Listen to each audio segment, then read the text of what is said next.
And now, stay tuned for the program that has rated tops in popularity for a longer period of time than any other West Coast program in radio history. The Signal Oil program, The Whistler.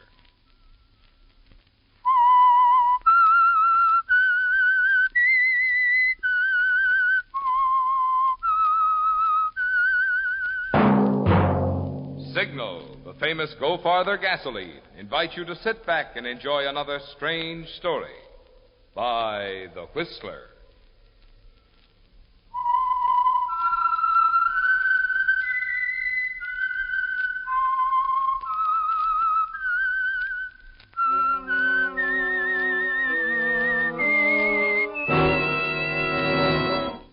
I am the Whistler, and I know many things, for I walk by night. I know many strange tales hidden in the hearts of men and women who have stepped into the shadows. Yes, I know the nameless terrors of which they dare not speak. And now for the Signal Oil Company, The Whistler's strange story. Attorney for the defense.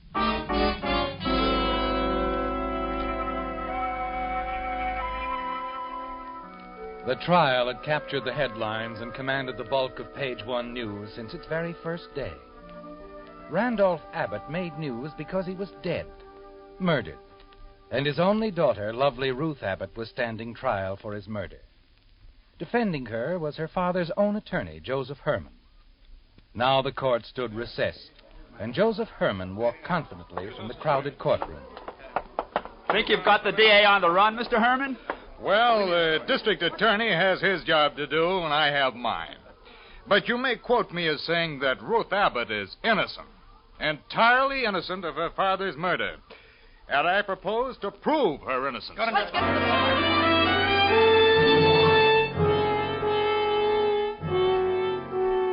A splendid statement, Joseph. Clear cut to the point. Your words will look good in print. But then, your words are most important in this murder trial, aren't they, Joseph? More important than anyone else's. Because you're the only one who knows exactly what happened the night Randolph Abbott was murdered. Yes, Joseph, you remember that night well. You called on Randolph Abbott for a very special reason. Oh, it's you, Joseph. Come in. Good evening, Randolph. I hardly expected you to answer the door. Come on into the study. Medford's out this evening. All the servants are. Ruth's gone up to her room. Probably didn't hear the bell. Well, sit down, Joseph. Sit down. No, this won't take long, Randolph. This is a business call. Business? Oh, yes, the payment on your note, I imagine. The last payment on my note, Randolph. 10 years. That's a long time, Randolph. I'm glad it's over, Joseph. I should think you would be. Glad? That's a small word for 10 years of effort. 10 years of crawling to you with the payment, Randolph. I don't understand you, Joseph. You act as if I've done a villainous thing, saving you from prison, disbarment. The courts don't look kindly on embezzlement, Joseph. You should know that. You're a lawyer. Randolph Abbott's attorney, if you please. All right, Joseph.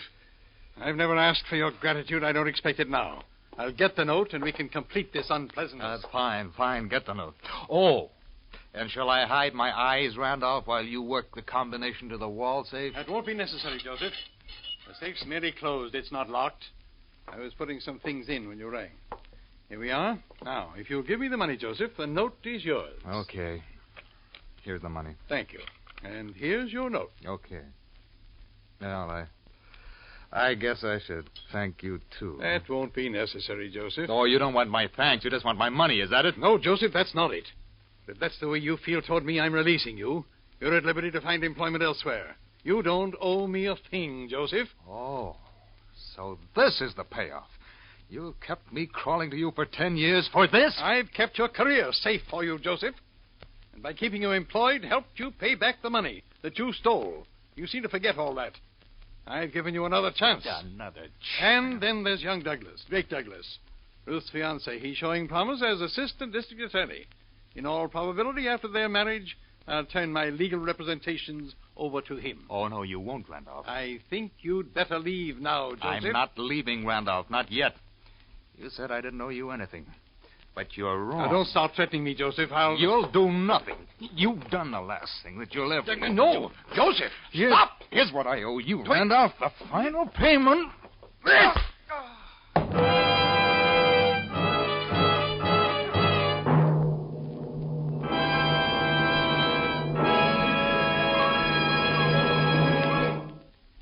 Since this is vacation time, I'd like to say a word tonight about an item that will have a lot to do with your driving pleasure: gasoline. As you travel throughout the Pacific Coast states, you can continue to power your car with the famous Go Farther gasoline. Signal, that is. Yes, from Canada to Mexico, you'll see the familiar Signal circle sign in yellow and black that identifies friendly, independent signal dealers. And when you gas up at a signal station, remember, mileage is only one of the benefits you enjoy. After all, the reason today's Signal gasoline gives you such good mileage is that it helps your motor run more efficiently. And when your motor runs more efficiently, naturally you also notice quicker starting, proud pickup, and smooth, responsive power. That's why we say mileage and performance are like birds of a feather. They go together. So on your vacation trip, or any time, remember, you get all the things that make driving more fun when you get Signal, the famous Go Farther gasoline.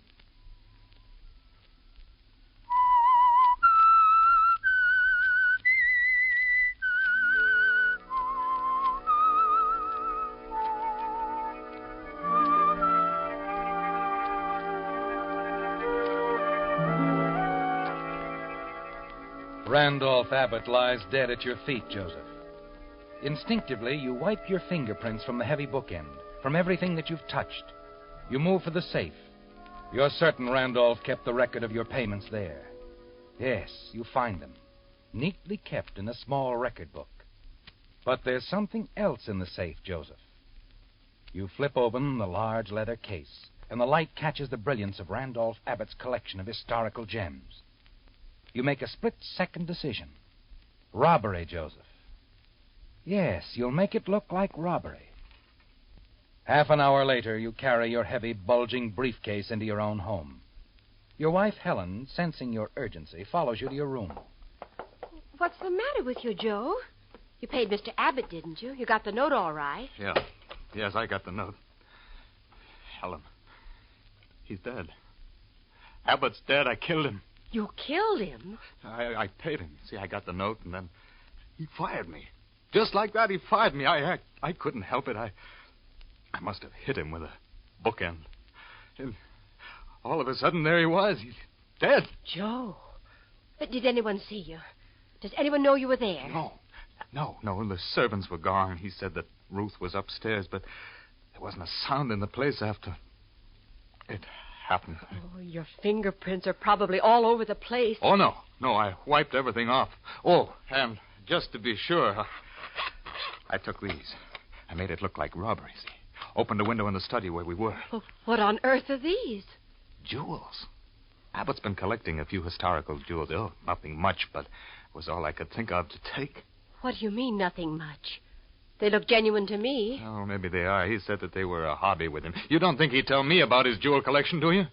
Wait a minute. What's in the separate case? Well, how would I know? I never saw it before. Oh, look at that, Joe. Huh? You think that necklace isn't worth a fortune? I don't know. That's stunning. Well, I'll say it's stunning. See, it's funny, too. I don't know why it should, but it looks familiar to me somehow. Say, what are you doing? Looking through these magazines. One of them ran some color pictures of old jewels.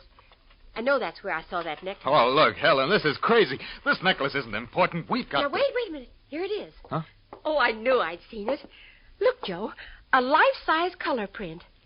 Here, I bet this necklace of Abbott's fits perfectly. There. Oh, I'll be... Hey, what does it say? There, below the picture. It says the Anne Boleyn necklace, said to be the final gift of Henry VIII to Anne Boleyn before she was beheaded. It has in it all kinds of... Here, diamonds, sapphires, and emeralds. Oh, let's see. Good heavens. Well, what is it? Appraised by present-day gem experts at a value of $150,000. But think of it, Joe. It's worth $150,000. And we've got it.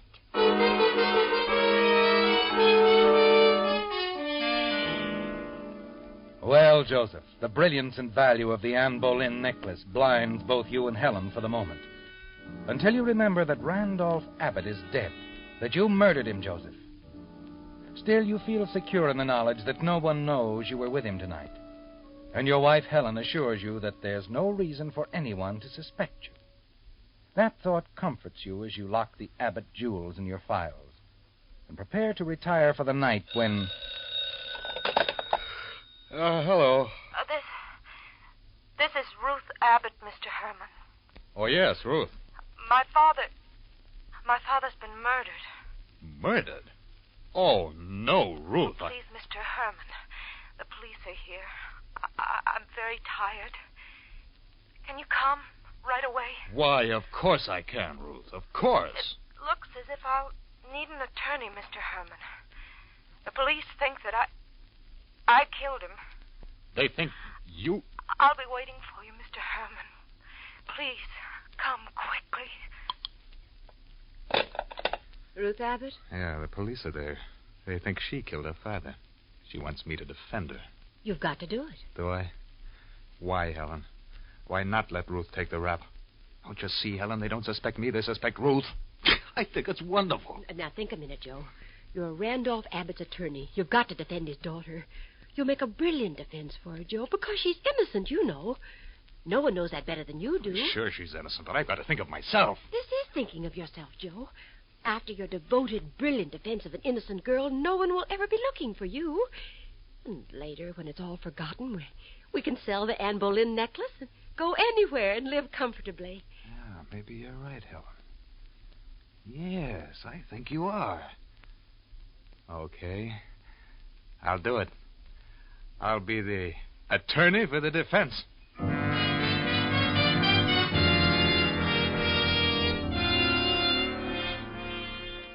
As you reach the Abbott home, you manage an expression of grave concern as Medford, the Abbott butler, ushers you into the study where Ruth Abbott and Police Lieutenant Simpson are waiting for you. Ruth stoically accepts your expressions of sympathy, and the lieutenant begins to fill you in on the details of Randolph Abbott's murder. There aren't too many facts, Mr. Herman. I can give them to you quickly. Then you can talk with Miss Abbott here. Very well, Lieutenant. Mr. Abbott was killed earlier tonight at approximately 8:30, between 8:30 and 9 o'clock.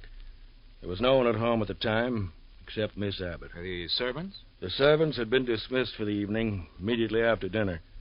Before they left, the butler, Medford, and a maid overheard a violent quarrel which took place at dinner between Miss Abbott, her father, and Miss Abbott's fiancé, Drake Douglas. It was not a violent quarrel. It was merely a misunderstanding. Miss Abbott and the servants don't seem to agree on that, Mr. Herman.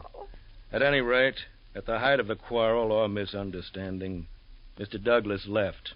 In anger, I understand. He was upset, that's all. Father disagreed with us about the date of our wedding, Drake's and mine. He wanted us to wait and have a large wedding. We wanted to get married right away, a small family wedding. That's all we were discussing. Mr. Douglas went directly home. There are witnesses to testify he was there the rest of the evening. When the servants left at 8 o'clock, Miss Abbott was alone here. She claims she went to her room, where she stayed until 11 o'clock. When she came down here, found her father. That's the truth. Oh, please, Ruth. Her fingerprints are on the bookend, Mr. Herman. That's the murder weapon. We also found the safe open, and her prints are on that, too. How many times do I have to tell you, Lieutenant? The bookend was lying beside Father. I don't know why, but I picked it up. The safe was open. I just closed it, that's all. The safe, Lieutenant. Was anything taken from the safe? Miss Abbott says her father kept a jewel collection there. Historical jewels. They're missing, but that's all. Why, then, don't you think the motive could have been robbery and murder from the outside? The doors were all locked, Mr. Herman. One window in the study here was open. But there were no footprints outside the window. Now, Mr. Herman, this was an inside job.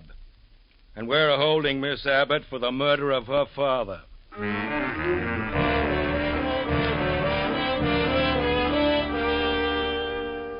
When the lieutenant leaves you alone with Ruth, You assure her you're convinced of her innocence. That even though the web of circumstantial evidence encircles her, you're sure that you'll find the weak link in the chain. The next morning, you go to your office to plan your defense for her. Late that afternoon, you receive a caller at your office. Well, Mr. Douglas, I'm happy to see you. Thank you. Sit down. Mr. Herman, I'll come right to the point. I don't have very much respect for you as an attorney. So? I happen to know that you handled only small, routine things for Mr. Abbott for the past few years. Just why he apparently lost faith in you, I'm not sure. Mr. Douglas, do you think that perhaps your own desire to handle legal matters for Randolph Abbott has anything to do with your appraisal of me as an attorney? I'm sure it hasn't, Mr. Herman. And if I'm wrong about you, as I hope I am, I'll be the first to admit it. You see, if I were anything but assistant district attorney, I'd defend Ruth myself. Obviously, I'm not assisting the prosecution in any way. I've disqualified myself. Ruth wants you to defend her. She insists on it. Well, I'm glad to hear that. Mr. Herman, I'm very much in love with Ruth Abbott. She's innocent. That's a pretty good defense right there. And you had better build a good defense for her, or you'll answer to me.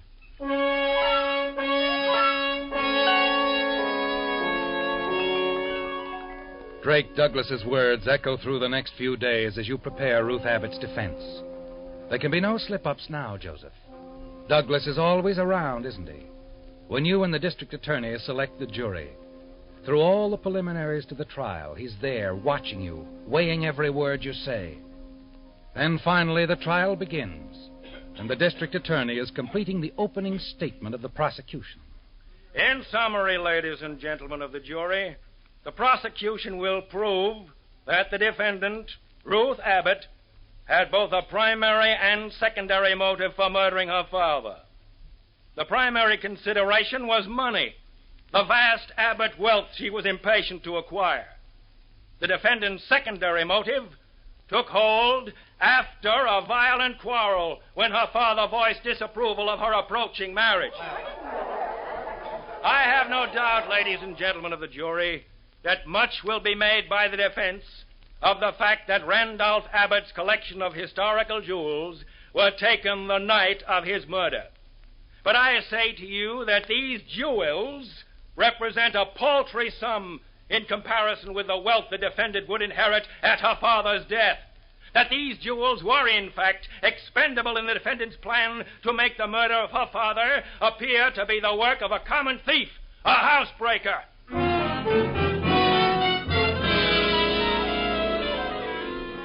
You watch the jury for reaction, Joseph. Sense the temper of the crowded courtroom. Yes, the district attorney has made his points well. And he continues to build his case against Ruth with the testimony of the Abbott maid and Medford the butler. I distinctly heard them quarreling. Miss Ruth, Drake Douglas, and Mr. Abbott during dinner.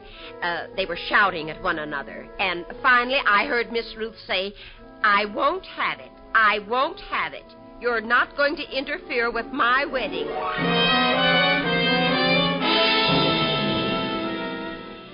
Yes, sir, I would say it was an angry quarrel. Mr. Douglas left quite suddenly, and Miss Ruth saw him to the door. They seemed quite upset, emotional. Will you say they were angry with one another? Oh, no, sir.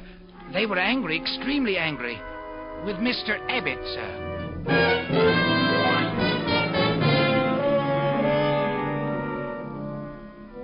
Well, Joseph, you need only see the expression on Helen's face when you go home that night to confirm what you already know.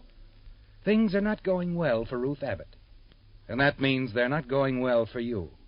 But as you remind Helen... The DA's having his day, that's all. I'll get my crack at them tomorrow. Now, don't you worry about it. Well, I am worried, Joe. Have you forgotten what's at stake in this thing? Your own guilt and those jewels you got locked in the file and that necklace, Joe. Well, of course I haven't forgotten. Now what? Hello. Drake Douglas, Mr. Herman. Oh, yes, Douglas. I'll be blunt about it. I want to know what your plans are for Ruth's defense. Ruth is innocent. She's also the woman I love. And I warn you, whatever you do tomorrow, It'd better be good. Yeah, well, for your information, Douglas, it will be good. I have an ace in the hole that'll blast the DA's theories to pieces.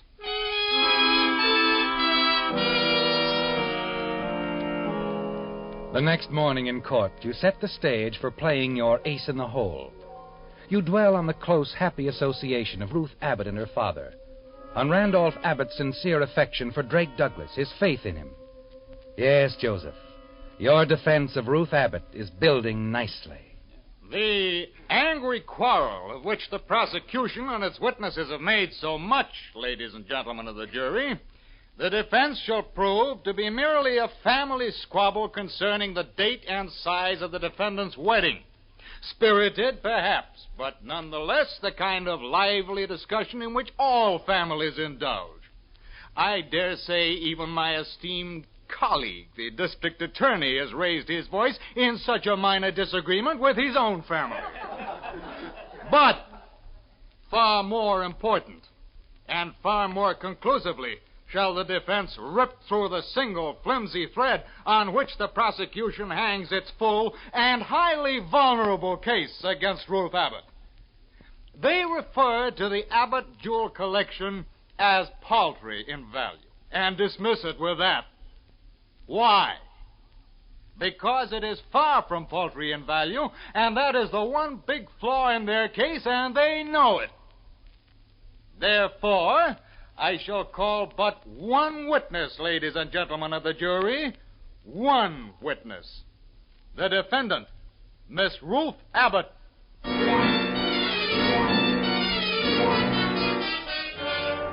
It's a dramatic moment, Joseph, and you play its drama to the hilt. Quietly, compassionately, you ask the first routine questions of Ruth, each one a strategic step toward your main line of questioning, your ace in the hole. And finally, you begin to frame the all-important questions. Miss Abbott, are you familiar with your father's collection of historical jewels? Why, yes, of course I am. Did you have free access to these jewels? Why, yes. Father frequently discussed them with me. In fact, at his insistence, I wore them many times. I see. Now, Miss Abbott, according to the transcript, the prosecution refers to these jewels as paltry in value. Do you know their actual worth? Well, I know that a diamond brooch, which once belonged to the Royal House of the Netherlands, was insured for $20,000. A ring of emeralds and diamonds from an ancient Oriental dynasty was appraised at $10,000. A 15th century ruby pendant was valued at $15,000. And the Anne Boleyn necklace, Miss Abbott, what value did it have? Why, I don't know its value. Well, would you say the entire collection would be worth enough that not only a common thief, but a big-time, highly expert jewel thief might consider it more than paltry? I object. Objection sustained. All right. I'll reframe the question. Would you say the entire collection was worth $200,000? Well, yes, I would think that's the approximate value. You let the full impact of Ruth's words sink in. Then you turn and face the prosecution, quickly huddled together. The value of the jewels, the real possibility of theft by a jewel expert has dealt their case a telling blow, Joseph. You're certain of that. You're even more certain when the district attorney arises and addresses the court. Your Honor, the prosecution requests a recess of 2 hours for purposes of reviewing the recent testimony. Unless the defense has objections, the court is recessed until 2 o'clock. The defense has no objections, Your Honor. No objections at all.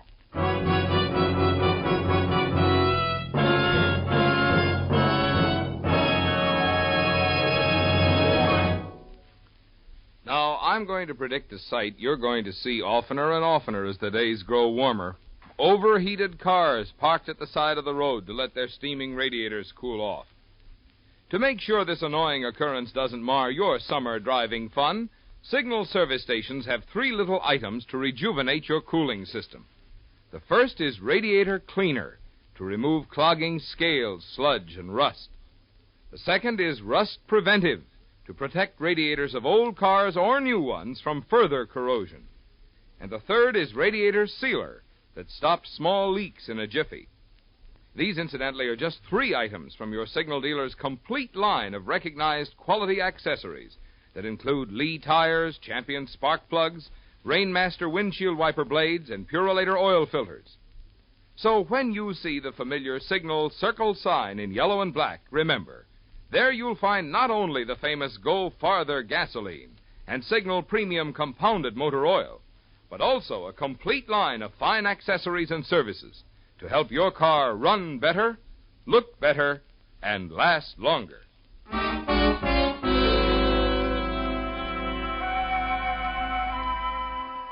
Yes, the trial had captured the headlines and commanded the bulk of page 1 news since its very first day. Randolph Abbott was dead, murdered, and his only daughter Ruth was standing trial for his murder. Defending her was her father's own attorney, Joseph Herman. And now, after spending the 2-hour recess lunching with his wife at a nearby restaurant, Joseph Herman has returned, and the judge has declared the court to be in session again. Are the attorneys ready to resume the case? We are, Your Honor. And will the defense resume questioning, please? The defense has no further questions, Your Honor. Your Honor. Mr. District Attorney? Your Honor, in view of the evidence which has quite recently come to the prosecution's attention, I move for dismissal of the case against Ruth Abbott. Order! Order in the court! On what grounds does the prosecution move for dismissal? Your Honor, facts have come to my knowledge from the very record of the trial, based on testimony on record in these proceedings, which are sufficient to dismiss the case against the defendant. In light of this, I would like the Assistant District Attorney, Mr. Drake Douglas, to tell the court what he told me. It's in regard to the Abbott jewel collection, Your Honor. Only 3 people could have known about one piece in particular. The defendant, Ruth Abbott, will swear that on the night her father was murdered, he showed her the historic jewel he had acquired only that afternoon. At that time, he requested that she tell no one about it. Ruth told no one until she told me a few moments ago during recess. The only other person who could possibly know about the jewel is the person who killed Mr. Abbott and stole the jewels. That person has revealed himself, Your Honor. Just before the court recessed, the attorney for the defense, Mr. Joseph Herman, specifically questioned Miss Abbott about the jewel, the Anne Boleyn necklace, during direct examination. No! He told me about that necklace, Your Honor. Order in the court! Your Honor, after Mr. Herman's question this morning, the prosecution obtained a search warrant. And during the recess, while Mr. Herman was lunching downtown, we went to his home and found the Abbott jewel collection in his files. We submit them now in evidence. Your Honor, the state requests that you order the arrest of the attorney for the defense, Mr. Joseph Herman, for the murder of Randolph Abbott.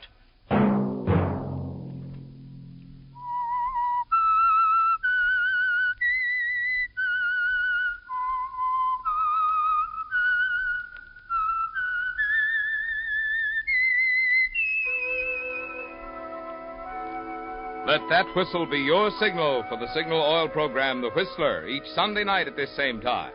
Brought to you by the Signal Oil Company, marketers of Signal gasoline and motor oil, and fine quality automotive accessories. Many drivers, when buying gasoline, forget what a big part of the price goes for tax.